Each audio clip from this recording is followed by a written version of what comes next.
Thank you, and good to see so many people here. We forgot to say that I was a mother, which is probably the most important thing here. So, my son, and I've got 2 daughters, and also it's really all about them that keeps us going with some of these things. So, bringing it all together, really just having a bit of a look at a health check for where New Zealand's at and maybe where we're heading.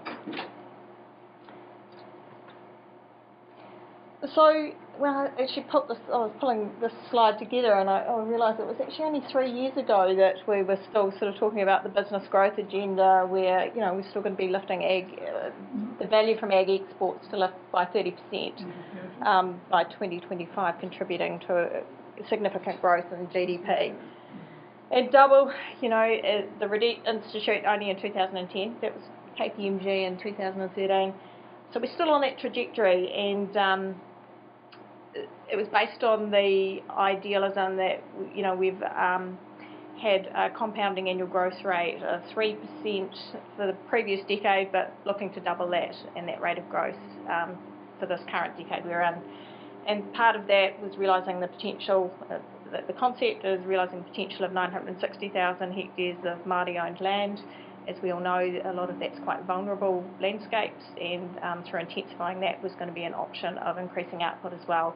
And then, of course, the Irrigation Infrastructure Fund of 400 million, looking to facilitate further intensification through the use of water applied to land generally, in most cases, largely for more dairying as well, as you might have heard through the sort of what's come out with the Ruataniwha Dam proposal. But we do have limits, so at what point do we keep growing when we've realised we actually do have limits to this growth? And just looking at our planetary boundaries, our key issues, obviously climate change is one big one.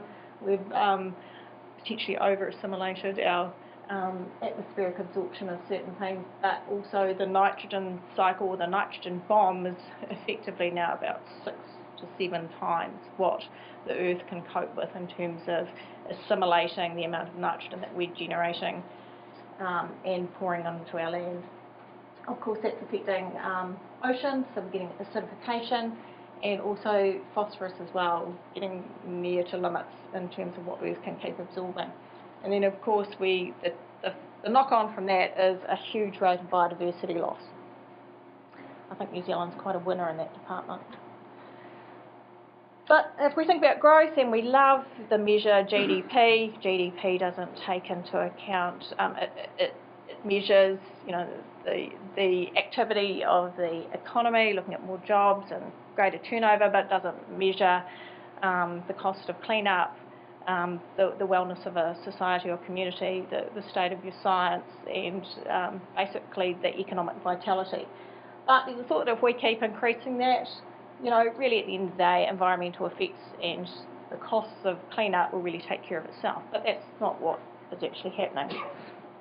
And I did my Masters in the Upper Waikato, and this really applies to all our biological systems. And this is really what turned out of a study of about 25 farmers in the Upper Waikato over 4 years. So we got sort of 100 sets of really good data looking at these dairy farms. And if we think about this just even as a situation with inputs on a farm and how much more you're getting from increased inputs along here, we could think about this as putting more cows on or something. Do we get a straight line in terms of production when we keep putting more inputs in, just like the old GDP thinking?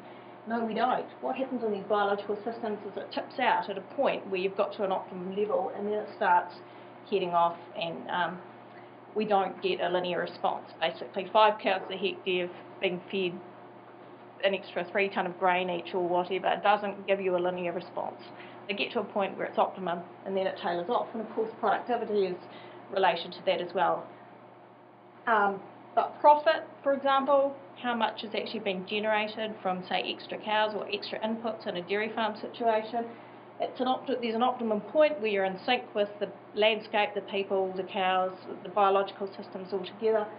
But if you keep pouring in more inputs, you're not getting a linear response, and profit starts to drop off. And then, of course, the knock-on from that is the environmental effects and costs also start going up almost like a hockey stick at some point, where if you're going to keep your 5 cows to the hectare, for example, and bring in a lot of feed and bring in all the inputs, probably to meet, say, nitrogen limits in a catchment, you're going to have to put on a $5 million cut and carry barn to keep that high level of stocking rate, that high level of intensity. So we get this huge extreme increase in costs to mitigate the environmental effects. So nothing's a straight line when you've got 3 biological systems together. I'd argue that a lot of our dairying, say, in the Waikato would be sitting out here, probably have, prior to the price drop, was sitting at about probably 20% too many cows.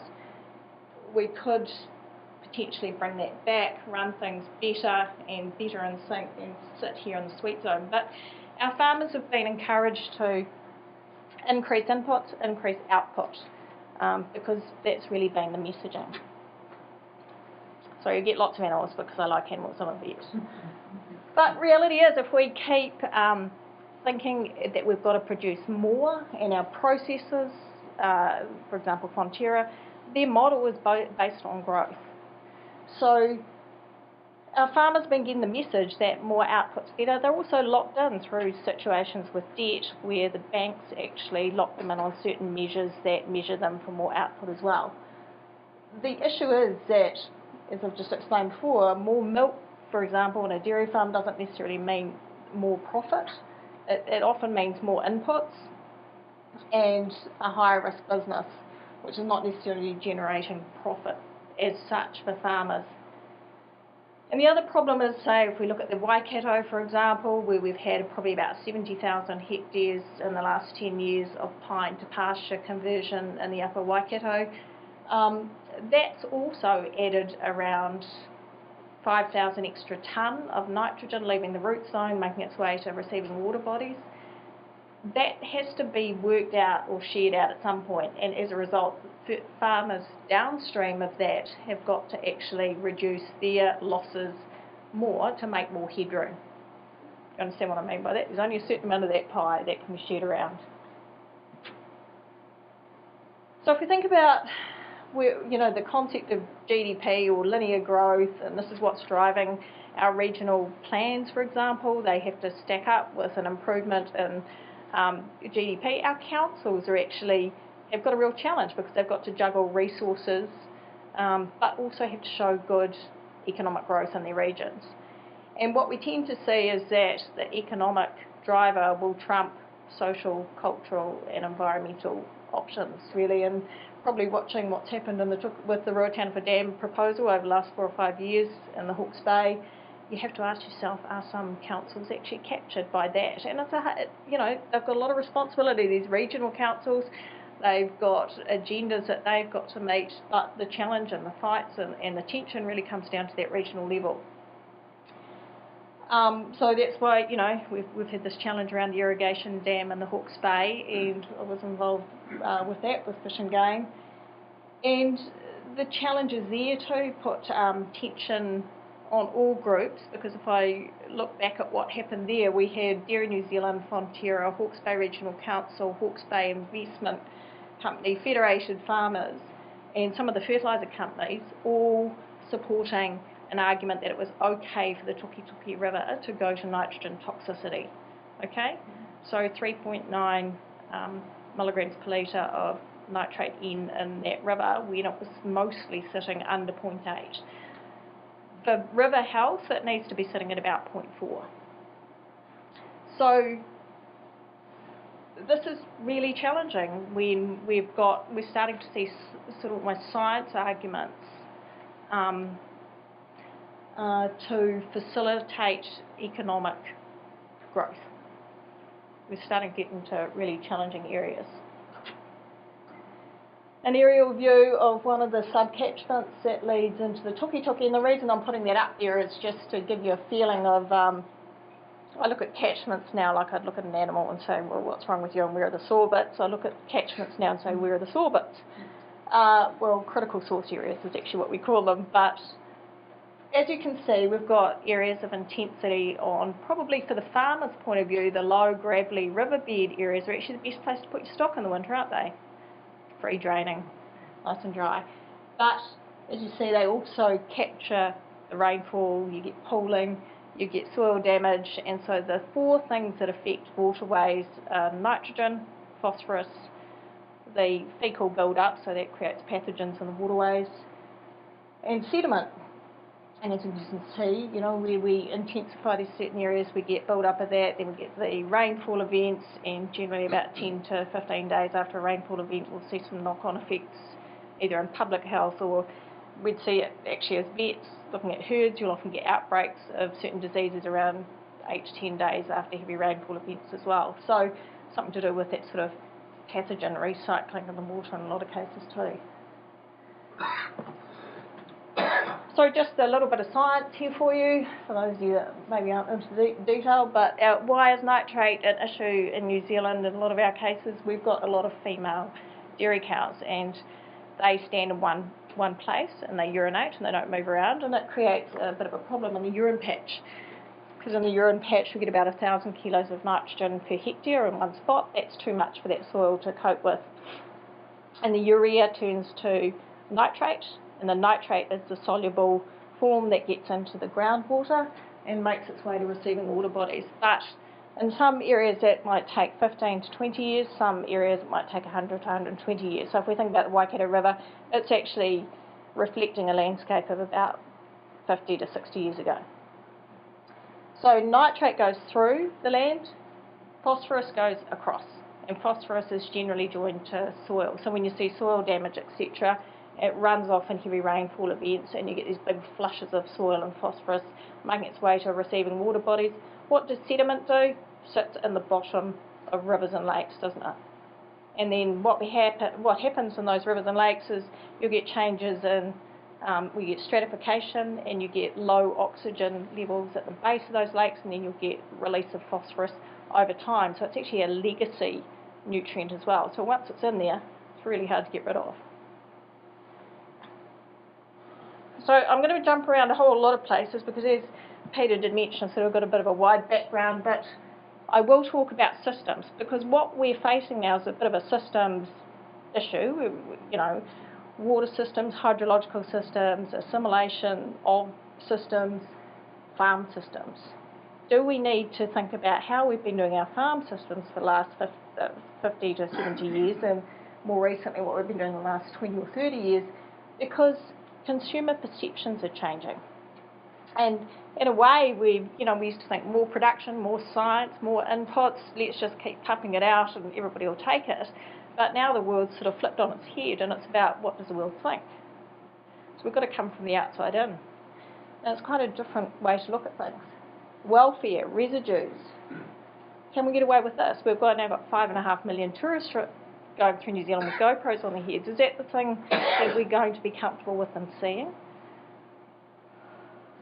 Antibiotics. Anyone got any idea how many antibiotics that are imported into New Zealand are used in agriculture? 60% of the antibiotics that come into New Zealand are probably used in agriculture. Of course, we need them to prevent disease, but do we? If we actually manage things well, I mean, probably the largest use is things like preventing mastitis, bulk herd treatments. So it currently is used as a preventative measure in a lot of agricultural systems. By 2030, the NZBA sort of set a vision that ideally we won't be using antibiotics for preventative measures. We'll just be using it for the treatment of disease when it's really required. So big changes in farm systems. Well, you've just been familiar with the issues that's turning up on TV with now outside looking in, you know, the welfare issues with the bobby calf situation. So big changes for our poor farmers, facing some challenges. Soils, I'll go back to Waikato, that's where I'm from, but only 34% of the Waikato soils meet the soil quality guidelines. So that looked at the amount of phosphorus, nitrogen, the amount of treating, you know, compaction of the soils, and also the build-up of heavy metals. Does everybody know what cadmium is? Heavy metal came in our phosphorus fertiliser with the large use of phosphorus that was imported from Nauru.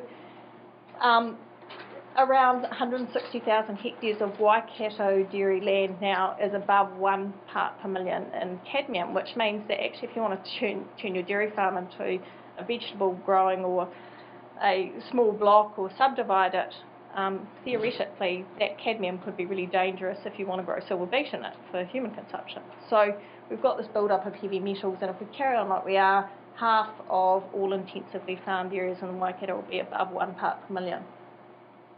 At the moment, it's being self-managed by the fertiliser companies. Excuse me. How does the volcanic geographical area around Waikato, does that influence the cadmium levels or anything like that? Yeah. So there's a background level of natural cadmium in soils. So sorry, I didn't explain that, but it's sitting at about sort of 0.1, 0.2. But this is where we're heading now, 2020, around heading up towards 0.8. Just about every farm I've tested, I'll always check cadmium, and a lot of them are at 1 to 1.5. Wow. Waikato River, pictures tell 1,000 words, don't they? This is just a couple of farmers always looking at the river, aren't they? And they sent me, it's great with phones now. Someone sent me something and said, oh, there's been a big blowout in the sediment traps from where the areas were being converted over summer. That was only 40 k's north of Hooker Falls. I mean, the river should look like that, or even clearer, and that's actually downstream. That's at Recreational Tutakau Road, where we did a lot of work with farmers. This is the colour of the river where I live at Cambridge, only 120 k's north of there. There's no big cities in between, and that was summertime, it wasn't just after rain. So the hot topic coming from the outside in again, what are the pressures on these systems? What are the pressures on our farmers? What are the pressures on our land use? The issue and the big challenge is, can we protect recreational amenity and drinking water sources? And so what is it to have swimmability? I'm chucking lots of facts at you, sorry, but this is at Horohoro, that's the Waikato River, halfway down just before you get to Karapiro. That's what it looks like. Doesn't look too good, does it? But that's where we have all our international, rowing and kids are doing triathlons here all the time. That's the Blue Spring. That's the boys just having a swim there. That's at Pathogens, but that's pretty much straight above a Blue Spring. To keep it swimmable, theoretically, we need to keep E. coli at under 260 per 100 mils. At the moment, the proposal is lifted for our freshwater limits, or our national objectives framework. I'll talk a bit more about that later. Ideally for river health, you want to be having the nitrate at less than 0.44, and just so that you're preventing algal growth. And can you see your toes? So if you're standing in 1.6 metres of water, can you see your toes? Is there enough clarity? Basically, if there's not, you shouldn't be swimming, or it would be suggested it's best not to because of things like sediment, or else nutrients that are getting in there and actually create algae, so it becomes less clear.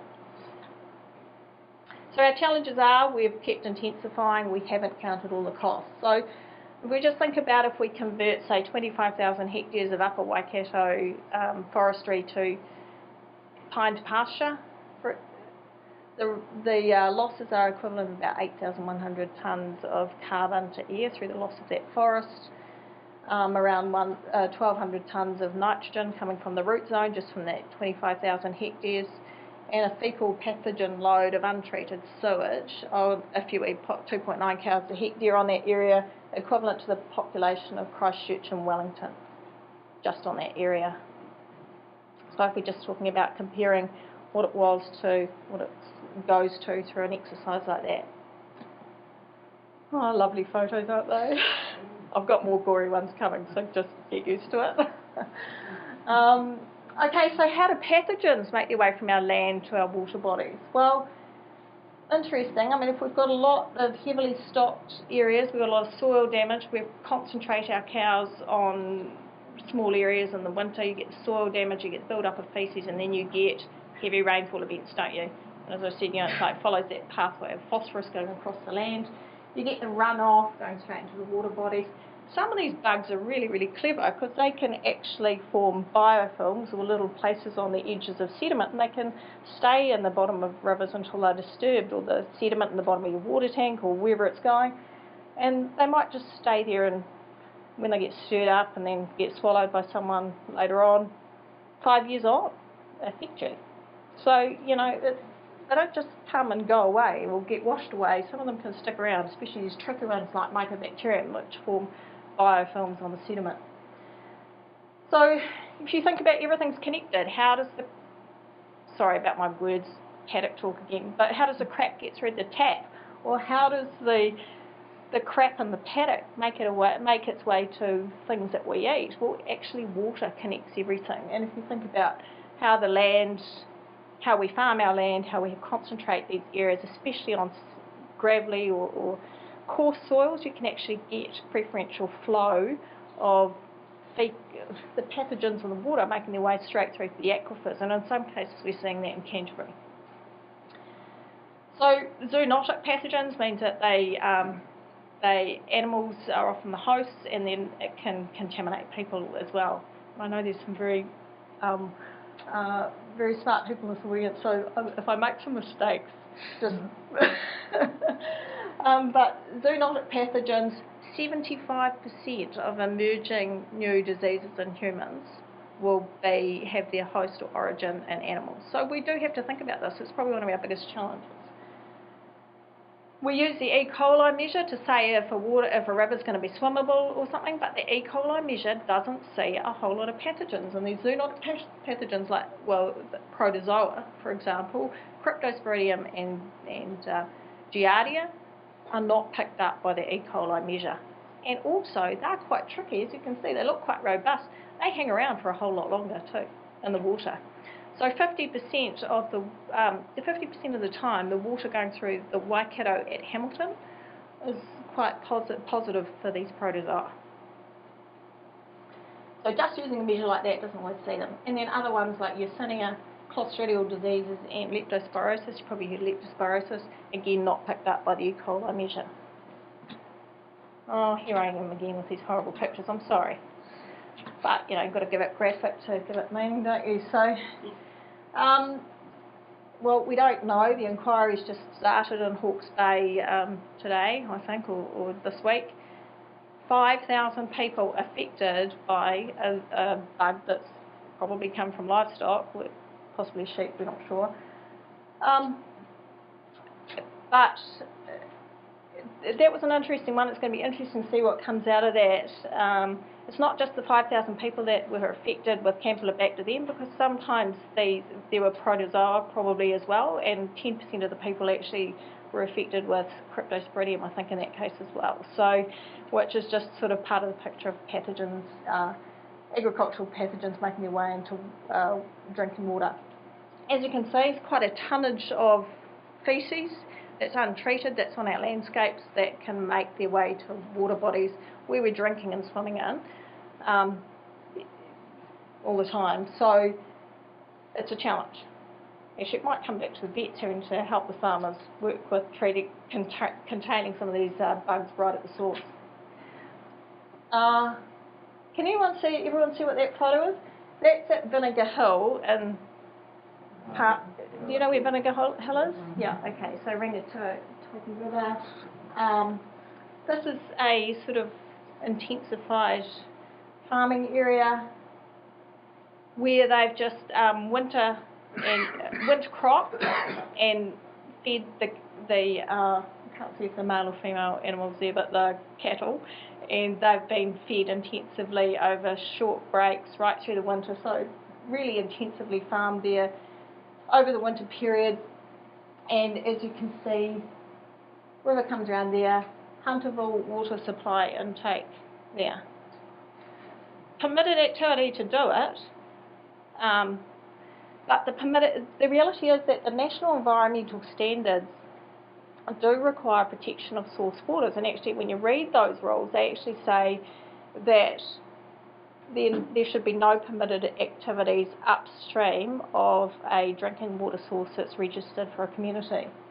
Well, it looks to me Like, you know, the issue is that a lot of our farmers, we've never really joined the dots in all these things, and now we're joining them thanks to Havelock North. But you start actually raising the question about what is it that, how are we using this land, what's okay, what's permitted, and what shouldn't be permitted. So the lid's being lifted on a whole lot of stuff just in the last 6 months. I'll get on to the good stuff real soon. I won't skip some of these slides, but I'm just Canterbury, just showing you there the orange and the red parts, which is quite a big part of the Canterbury region. You'll see are coloured red or orange. They are basically over allocated for nutrients and water allocation. So there's clawback happening there already. 70% of the region is at risk. 30% of the shallow wells, especially in Hinds and in Selwyn, are showing increasing trends of nitrates in the wells and pathogens. Ashburton water is now unsafe to drink if you're pregnant or if you're a baby, 100% on a liquid diet out of a tap because the nitrates are too high. And the other challenge is that 70% of dairying is on these coarse gravelly soils, which is great for dairying because, you know, it's free draining and it's nice for the farmers, but it's not actually being validated by for the model that we use to allocate nitrogen allowances back to the farmers. So we're flying blind a little bit with what we're doing. It's challenging. I think I better just skip some of these, it's getting really depressing. But Alistair Humphrey, Canterbury Medical Officer of Health, has been raising a flag about his concerns about the intensification, this monoculture on very vulnerable soils, joining the dots around also the patterns that are emerging in terms of human disease in some of these regional areas versus in some of these diseases, like if we think about Hinds, for example, we've got the highest rates of cryptosporidia, that's that protozoa. This is in people, Campylobacter and Salmonella and some of the nasty E. coli things are starting to emerge as very high rates in some of these rural communities. So, and we now are getting more and more really good data where we're joining up the epidemiology and the public health disease profiles with actually the type of bugs and where they're coming from and what the source is and how they've been connected, often through water, just like what we saw in Havelock North. So I suppose, again, a whole lot of stuff starting to come together. And so that's why I would argue, and I just did a sort of a mind map here, I said, well, hang on, if we're going to set our national objective framework limits or lower or worsen our standard of how many pathogens we're going to accept in our waterways, like if we're going to have a bottom line of weightable, which is 1,000 E. coli per 100 mils, versus what used to be. In 2001, it was 120, I think, and then it raised to 260. All those other bugs that I told you about that aren't picked up by that proxy are going to be there in just, you know, potentially proportional levels. What happens when you start joining the dots of what we're seeing with epidemiology across some of these regions, different patterns of disease in humans, and, you know, if we talk about Canterbury, for example, if we're going to make those limits worse in our water, we're going to start seeing this with human disease, and it's just going to take time. Remember, these human diseases don't turn up straight away. Some of them can be chronic inflammatory diseases that occur after an acute gut episode, like what we've seen in Havelock North with the Campylobacter. The legacy issues are a percentage of those people will develop chronic inflammatory diseases like Guillain-Barré syndrome. There are others as well. So, yeah, when we're mucking with our environment and worsening some of these limits, we're actually setting off a bit of a time bomb, I believe, as well for human health. At the moment, our regional councils use a model which we put in the data of a farm system and what's happening in that farm system, and basically it will spit out a number that says how much nitrogen is coming off that whole farm area and being leached to water. So in this case, 31 kilos of nitrogen per hectare. It is a model. It's reasonably robust, but it's only been validated on 4 different soil types around New Zealand. It probably needs to be validated on 40. So it's chronically underfunded. That's a problem. And it is now pretty much used across 2/3 of New Zealand's region as an allocation system for nitrogen loss for farming. And I'm jumping around a bit, but also we can use that model to measure greenhouse gas emissions from farming as well, which is probably not too bad, but you would have heard last couple of weeks, Parliamentary Commissioner for the Environment noted that we need to be including agriculture as well in our either our trading, our ETS, or monitoring what's happening in terms of nitrous oxide coming from agriculture. Well, nitrous oxide, methane and carbon dioxide are the three key ones we have to worry about. But with agriculture, a big proportion of our emissions partially coming from methane, which is the burping of any ruminants, so dairy cows, heifers or sheep. Basically I've just put the numbers up there that we get the emissions from. Really difficult to manage because we've got to start playing around with their gut to a degree to change the methane in there. There's technology on the horizon. We might find something, might be lucky, but we can't hang our hat on that one being the easy one to deal with. These guys are omnivores. That means that they haven't got many stomachs, they've just got one. But these guys do emit a whole lot less relative to the protein or the food that's generated from pigs and chickens. So there's an option that we shift from, if things get really tough, we shift from protein sources, being from ruminants, to the omnivores. That's one way to do it. The other thing we have to worry about, which is our biggie, is nitrous oxide.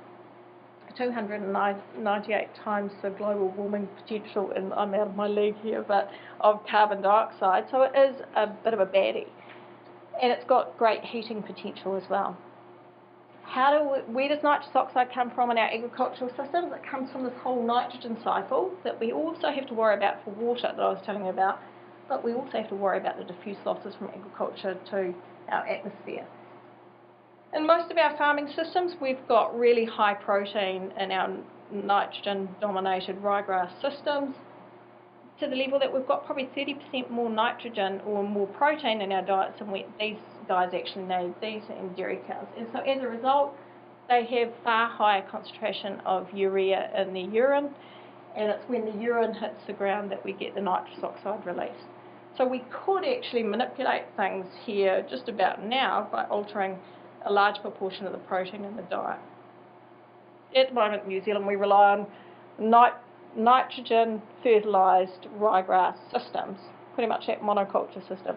If we want to fix this, and we could actually reduce nitrous oxide out of a lot of our systems by about 20 to 30% by manipulating that nitrogen cycle. So there is stuff that we could do now.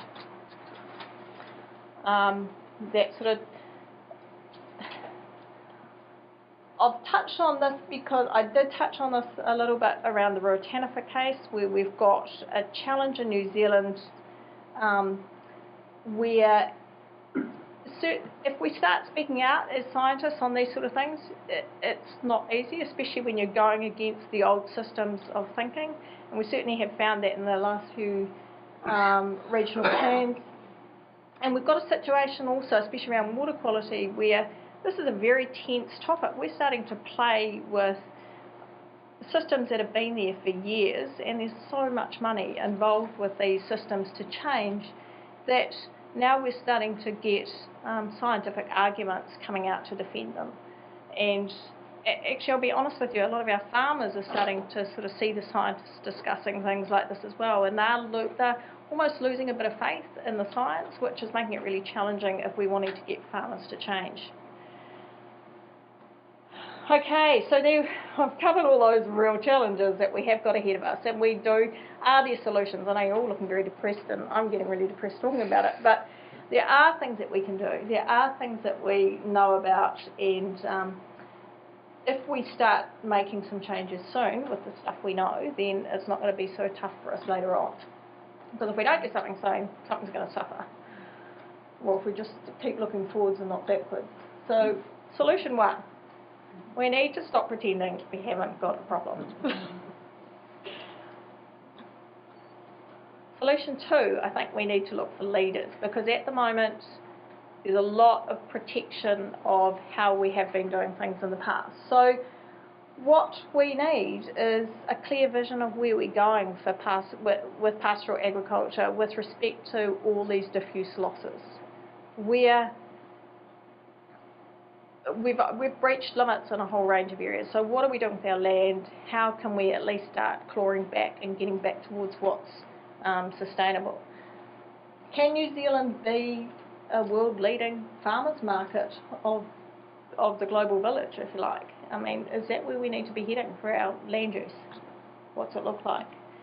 Solution 3, we need to make sure, as I described before, we can't just keep expecting that all our ecosystems can keep absorbing things like there's no tomorrow. And one example, I did talk about the nitrogen toxicity. Really, we've got to be thinking about ecosystem health, not limits that head us towards toxicity, like the weightable bottom lines for swimmability and losing our swimmability, worsening the pathogen load by 400% because there's knock-on effects to human health and disease.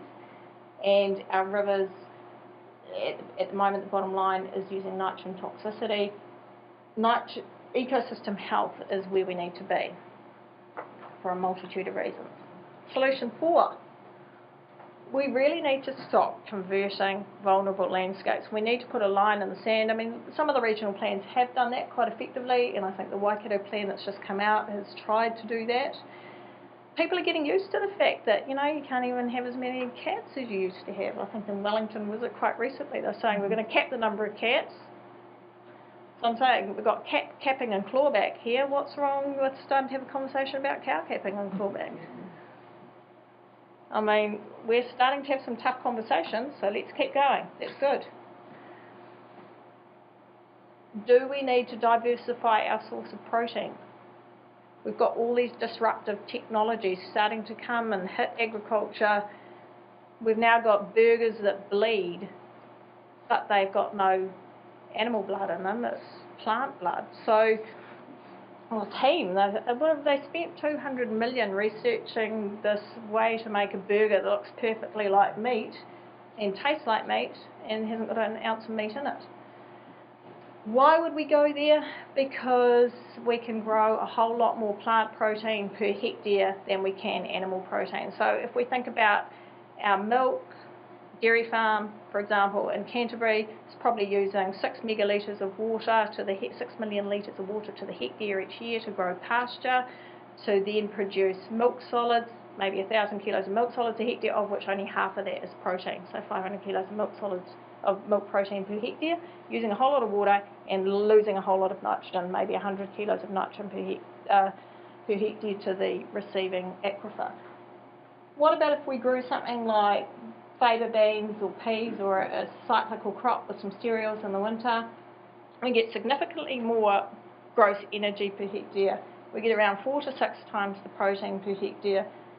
Oh, those nasty bugs, they're not there. That's good. And 2 to 4 times less water. So, but it might not be the same quality of protein. The animal protein is stronger and sustains our life generally on a more broad spectrum. Yeah, but we probably overeat animal proteins. We could probably do with a whole lot less. But I'm not saying everybody's go vegan. I'm not even going there. But amino acid profiles, yes, certainly hear what you're saying. Plants don't always provide the full amino acid profile. You've just got to have a varied diet. Thank goodness for Landcorp is what I can say.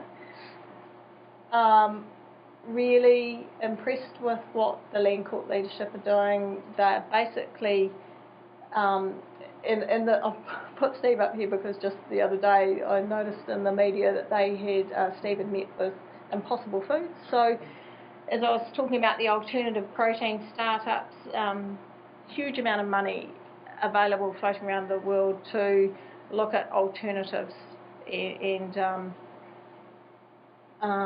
so as you might have heard, Landcorp has started having some bold conversations. I've got an environmental reference group where they pulled together a group of people to maybe help think through some of the challenges, the limits, where to next.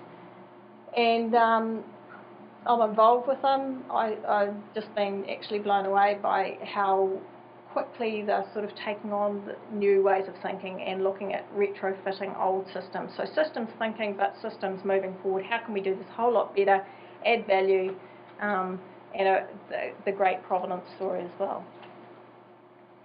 So we need to focus on win-win. So I did touch on that in the first part, or also, you know, in moving through that if we do things to reduce nitrogen losses to water, we can also get a win-win with losing nitrogen to the atmosphere as well.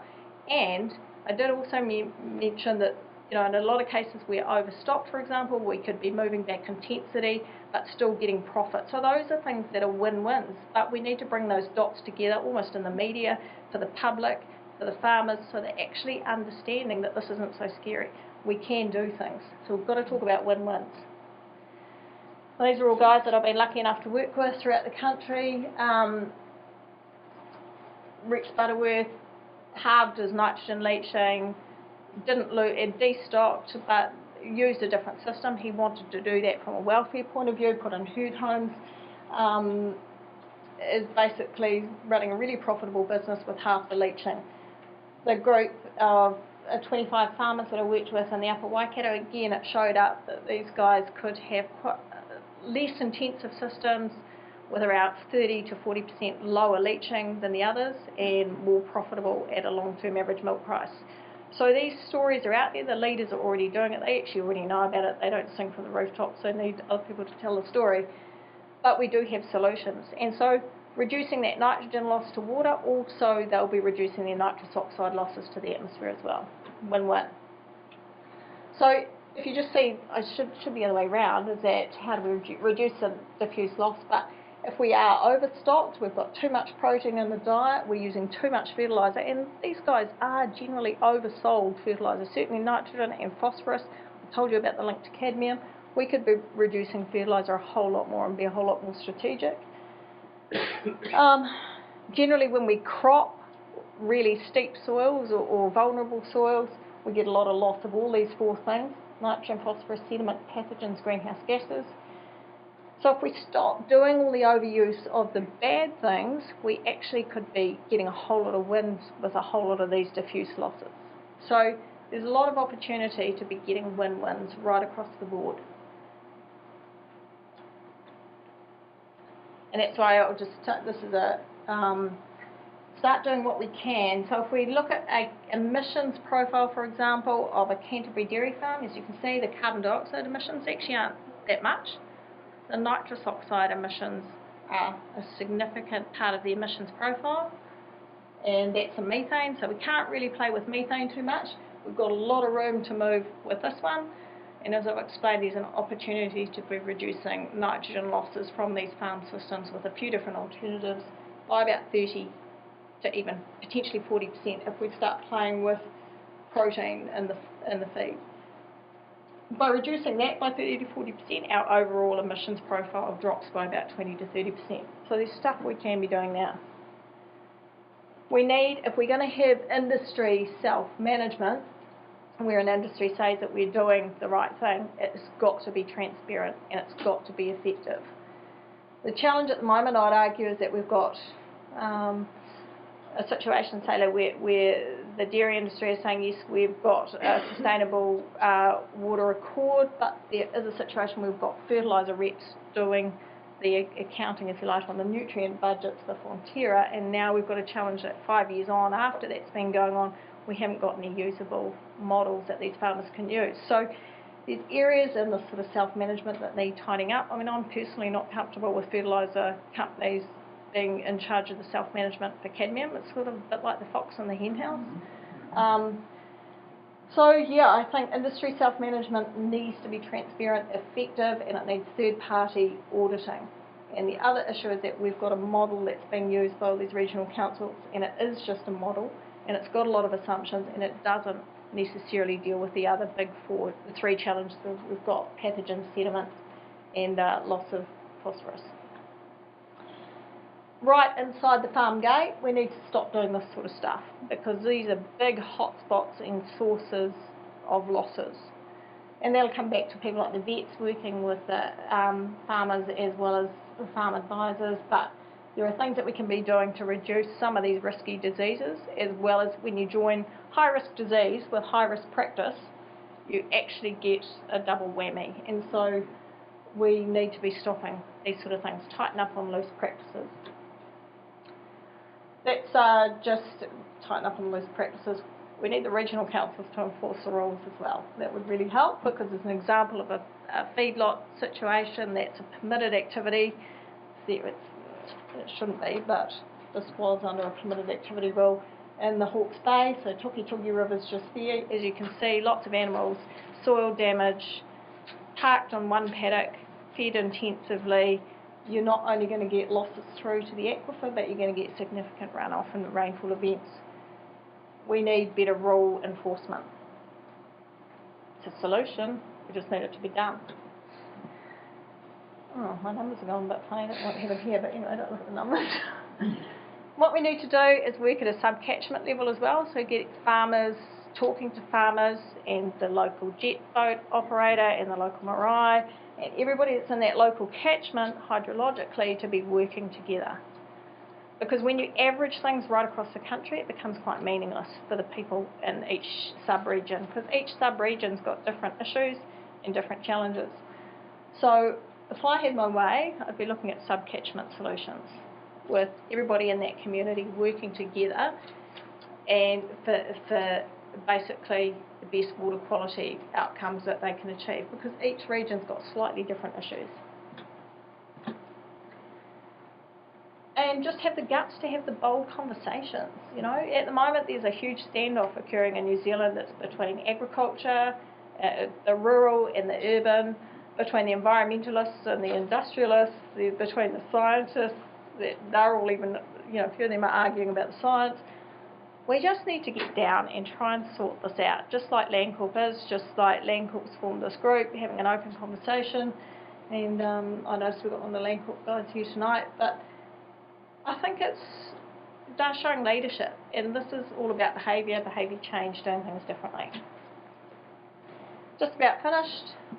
I just wanted to say that at the end of the day, we've got regional plans allocating land use based on historical land uses, so grandparenting of nitrogen to the way that the land's been used for the last 50 to 60 years.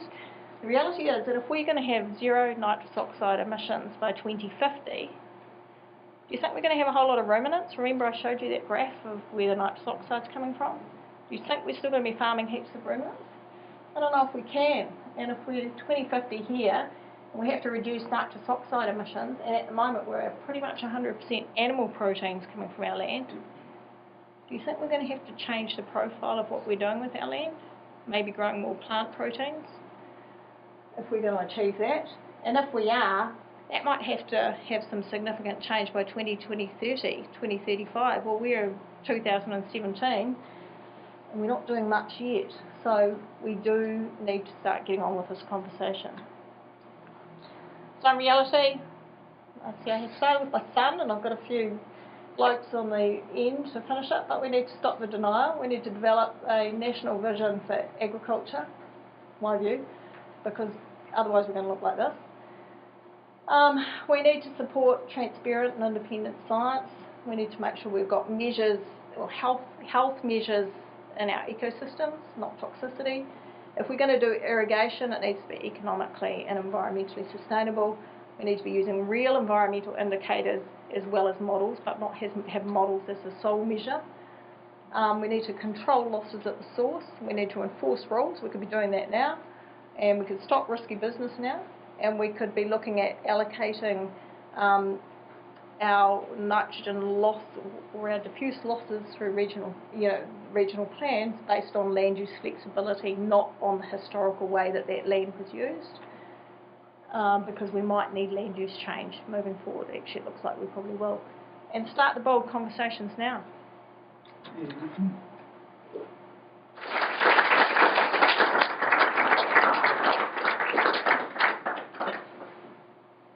Well, thank you very much, Alison. It's not always appropriate to thank people as they receive a headache. But, sorry about that. Never mind, it has to be done. And there'll be questions, so who would like to start on any angles? But Russell. You talked about action at the sub-catchment level. What do you think about the Faecal process? Well, that's really a sort of subgroups for like a collaborative process, isn't it? I'm talking about the solutions being built into the plan as part of the solutions rather than just an average, say, nitrogen loss rate across a whole catchment being sub-catchment specific problem solving. What do I think about the Whaitua? I haven't been intimately involved with them, but could it be a little bit like the collaborative stakeholder group that we've had in the Waikato? Where the challenges that they can... But that's what our regional council is doing. They have a number of Whaitua at different regions within the Great Wellington region, and they are a whole lot of stakeholders in water and getting to talk about it. And I'm not sure whether that's going to be the trick, and I just wondered whether you think that. My observations of just watching a few of these, especially around the Waikato, is that the trouble is that you tend to get you don't always get even representation, and you get the advocates for certain industries that get round the table and almost can dominate. Well, I mean, they're paid, aren't they? And a lot of the other people can't always be paid to be giving it fair representation, like the community in iwi, for example. So the processes I have seen, certainly around the Waikato situation, is that there's been quite a domination by industry advocates and clever ones. Alison, if I could just make a comment, because the Whaitua that's had the most legs and been going along, this is the one covering the Rimahanga and the Wairarapa, and they hope to report out early next year. To be fair, they've gone to great lengths to not to have a just stakeholder group represent just a wide variety of ideas rather than stakeholders. Iwi are strongly involved, and the community is involved, you know, I think they have a genuine intention of making it work and not to be captured by vested interest. It's going to be that's going to be a difficult task, and the rubber's about to hit the road sort of in the next months. It's all been pretty lovey-dovey up till now, and they I mean they have been fair. Initially their meetings were open to the public. You could all sit in a forum around them and watch them talk and debate. Yeah, no, that's good. I mean, there are probably other people better qualified to talk about collaborative processes than me, and because I haven't been involved. I was wondering if there is any research being done into an industry coming out of recycling cow pens into something that is sellable. I know this sounds a little bit strange, but I know from the Italian experience that when Fiat changed from putting plastic inside cars to aluminium, they screamed when the government obliged them to do that, but then they found that with 5% they recycled the aluminium. So they take an old car back, and with 5% they give you a new car. So I wonder whether these cow pads could be collected with vacuum from the fields. Well, we've probably got 230,000 tonnes that we could, if we could turn that into money, we'd be really rich. Yeah, because the industry only understands that way. We can make money, we do it. We don't make money, we don't. But in India, they do it on a regular basis. Yeah, I mean, New Zealand hasn't even looked at that yet. In that way at the scientist level or not? Is anybody who's doing any research in that field? Not that I know of. But, yeah. Okay. How effective? Sorry. Okay. Then. Alison, my question is to do with overseer. I mean, it's been used by quite a few regions, seemingly variably, but the versions change. Just how fit for purpose is it, given that we're relying on it so much across different regions? So Bryce has asked about overseer, which is that nitrogen allocation model that I spoke about. Yep.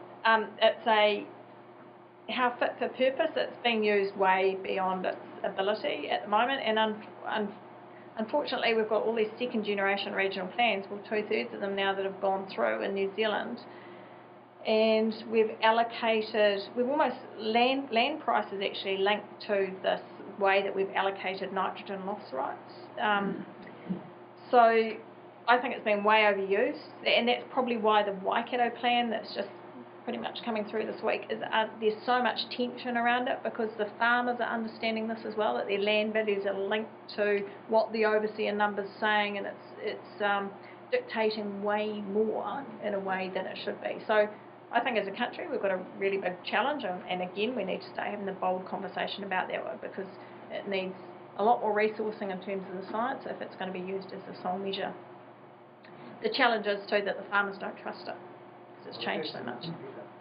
That's Yeah, but that's not an excuse to... subject for a long conversation, but Matt, you have a question. Matt. Oh yeah, sorry. You mentioned the regional plans. A lot of them have GDP sort of prioritised over other things. What's driving that? Is there any legislative driver there, or why is it like that? Or it's just sort of in the culture? Yeah, I'm only observing from my view, but although the new plans have to be tested for their impacts on regional economic performance, and it always comes down to the GDP. So is that a legislative or a sort of regulatory thing? Someone else answer that. Bryce, Russell, do you know? Sorry. Is the GDP, is it a legislative obligation that... I think it's just been politically expedient to use it for so long. Something that we've always done by the looks of things. Yeah, exactly. So, I mean, there is a debate starting about other measures, and perhaps that's part of your bold conversation to try and get performance measures for countries beyond GDP. So I think it was added as an RMA amendment, that you had to have more balance. Well, at the moment, though, it's completely out of balance, because it's just all about economics at expense of everything else, or GDP at the expense of everything else. Brian, can you comment on these other measures that are being considered, like No, I've only heard of them, that's all. genuine progress indicators? There's a whole range of them. Genuine progress indicators. Yeah, okay. And Treasury's pretty excited about that stuff, like the Living Standards Framework. It's very ballpark. As long as it doesn't reduce our GDP, they're very excited about it. That's right, yeah. Be good We'll to get politicians excited with it. Yeah. You mentioned that briefly mentioned that we might need to move to a zero animal protein kind of a system. I'm wondering how much of these world conversations are going on about moving towards that, because it seems that doing that would immediately solve so many of the problems without really having to implement any new technologies or research anything new coming on. I think it's going to be a really slow transition, because we need the markets to drive change as well. And I'm not sure I agree with zero animals. I mean, I think if there's some way that we can manage it to reduce nitrous oxide, because actually animals are a really good part of a system for using the fibre that's generated by these crops to turn it back into a nutrient for the soil. So, I mean, I think probably 30% animals from where we are now, and at 2050, if you're looking forward, we still need animals to cycle some of the fibre. But the issue is that the markets are going to have to drive this. And the market won't. Okay. Yes.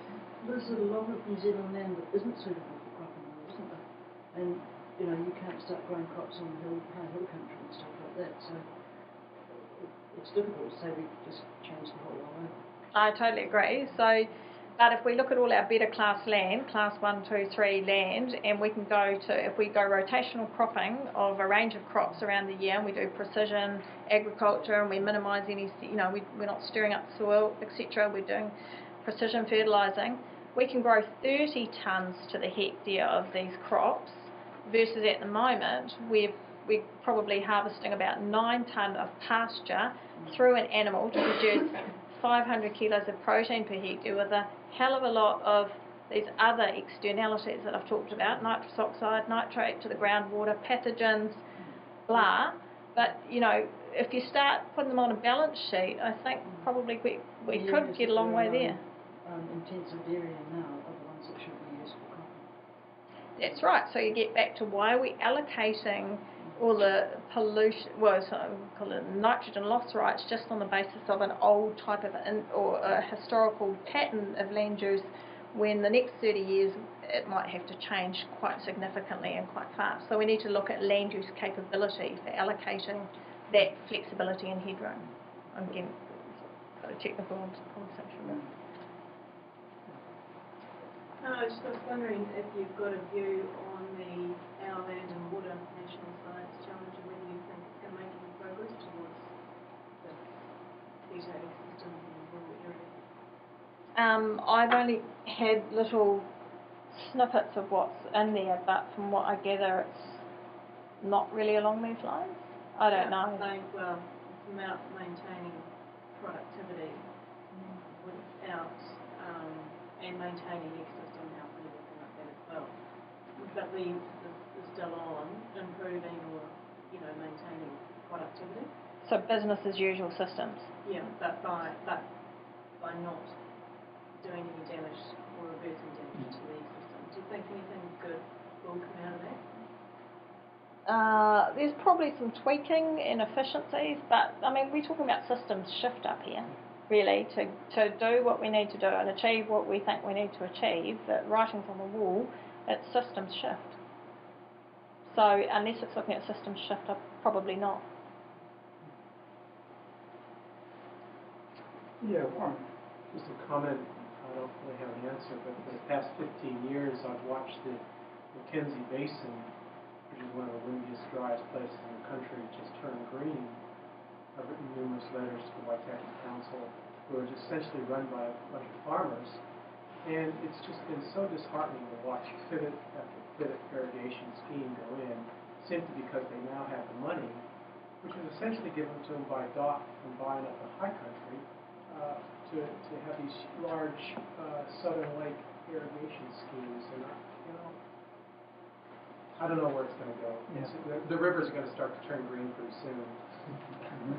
But it's been totally disheartening, and they don't want to hear us anymore. And they have now Canterbury, I believe, have their little local watchdogs in little sub-catchment areas, and these are consist of basically farmers because they're the ones that are around there.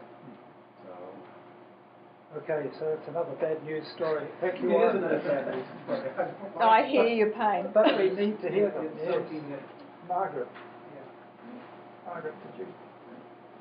After listening to this long-term movement of nitrogen down through the soil, I'm wondering whether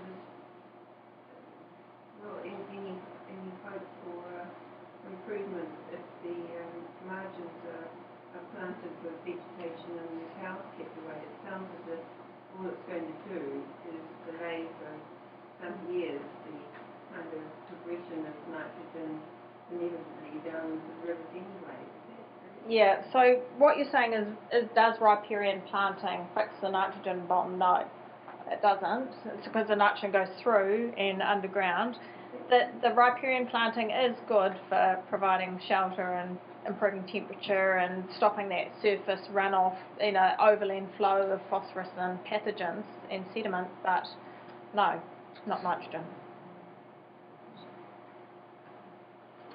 Can I ask, is there any organisation in the agricultural sector that's sort of committed to good practice? Like, I thought organisations like Pure Advantage is sort of collection of companies to sustainability. Look, there's a few funded activities around the place. I know Tyndall Foundation's doing partnering tree planting, and there's a few different ones, but probably I think the key for me is what Landcorp's doing, because they're out there, they're having a go, they're actually giving real-time systems change, they're talking about what needs to be done. How many farms have you got across the country, Phil? 140. Yeah, and so you're getting all your managers on board. So this is an education, it's a hearts and minds thing, it's getting change on farm inside the farm gate. And they're, I have to say, probably the shining light in New Zealand at the moment, because they're getting their managers to understand the real tin tacks of what needs to be done, and then they're enduring almost a competition between those managers to move towards best practice and lifting the game, really. Is that fair comment, Phil? Yeah, I think that's right. I mean, we've been working at giving our managers, or most farmers, are numbers driven, so we've given them a set of numbers that are ecologically and environmentally related. So we taste those set of numbers to get an improvement. So that's how we're starting to change the conversation. Do you have a stranded assets problem, like climate and energy? That's a problem. Potentially we'll get into it, but Yeah, there's a lot of investment, and not to mention a cultural problem, because they can expect some distance. But it's good to know that you're making progress. Yeah. So you mentioned that what's needed in your concluding comment was to have this great bold conversation. Well, I would totally agree with my background in this sort of debate. And that's been the hard battle, is to put this debate into a social context and put it into the public arena. And the climate change is going to be struggling with the same thing. Biodiversity struggled with it for years. And I just wonder how we can think about getting the science community to engage in the public arena more. That would be hugely beneficial. We're obviously keen to see RETHINK shown into the public arena more as entities that are doing it good. But you've got the traditional forms of agriculture just don't want to go there. And I'm just thinking the only way we're going to move in is try to mobilise public opinion to say, hey, New Zealanders don't want you to keep doing what you're doing because you're stuffing up the planet for the rest of us. So I'm just curious how, there might be people in the audience here who comment as well, how do we start that so-called bold conversation? Because I totally agree with you, it has to happen. Yeah, it does, and time's running out, and the longer we keep having our heads in the sand, like that guy, the harder it's going to get. It's going to be worse for all our farmers. But if I think about how farmers change, they like to see real-time change. They actually don't even trust the scientists now. I think we've got to a point now they don't really trust the science. They'll trust actual examples in their catchments of what they can see and amongst their community groups. So this comes back to almost a community-driven change with advocacy of the stories that are working. So that's why I still keep coming back to the examples like Landcorp and the group that I work with in the Upper Waikato, because we had a community group of 25 farmers in a little township like Recreational, and they keep banging into each other in the local farm store and whatever, and they actually were like a little lighthouse for that whole sub-catchment, because everybody kind of knew what they're up to. They were turning up in the media, their stories, they'd drive past their farms, you'd see what they're up to. Like, it's got to be real for these farmers. I think more so, we're now at a point with the commercialisation of science, our scientists won't speak out either for fear of losing their funding and their jobs.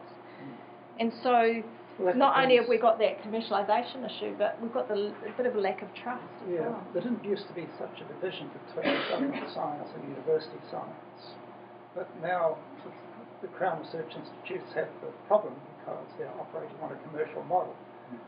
There's still some university scientists, and led by Massey, I've got to say, on top of this issue, but it would be nice to see more on it. Well, I think, Alison, I mean, the reality is that you have to deliver this lecture in rural communities. It was an invitation to the Wairau.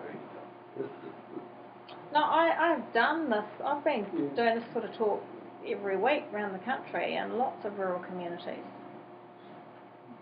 Some are stroppier than others. And some are better. Yeah. So, Russell. Alison, you talked about markets. It's got to be a market thing, and how we're going to change from dairy to some alternative. Well, we used to have markets. When I drove through the Temple Plains, it was wheat and oats and barley and beautiful diversity. And we had markets. Have those markets gone for New Zealand? Why can't we go back to some of that? It's cheaper to buy in Australia. Yeah, that's the issue. Other countries can produce things cheaper, and that's still what drives it. But I'd argue that's happening with our milk powder now anyway. So, you know, we can't say, hey, hang on to the golden goose or the sacred cow or whatever, because at the end of the day, the cow's suffering the same demise as the wheat did. So we've got to get really smart. You know, we're not that dumb, are we? Surely. And we call ourselves number 8, and we've actually, you know, there's only, 1 degree of separation with anyone in New Zealand. We all know each other. So surely we can get around the table and start working this out. There will be things, if we get cross-disciplinary thinkers who can use this side of their brain as well as that side, because I believe that we've now gone far out here with our models and we're not even trusting this thing. If we can start getting this working again properly and start getting a bit more creative, why can't we do this? We still need milk for our coffee. Yeah, I'm not saying we don't need milk. We could have oat milk. Oh, yeah, Okay, right. I'd like to call a halt there just for the moment. This is not the end, it's the beginning, if you like. Thank you very much, Alison. I think you'd all like me to, well, join me in thanking Alison for a very Thanks for being here.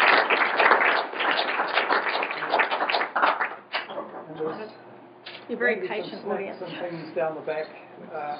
We'll be around for a while for chat. Thank you.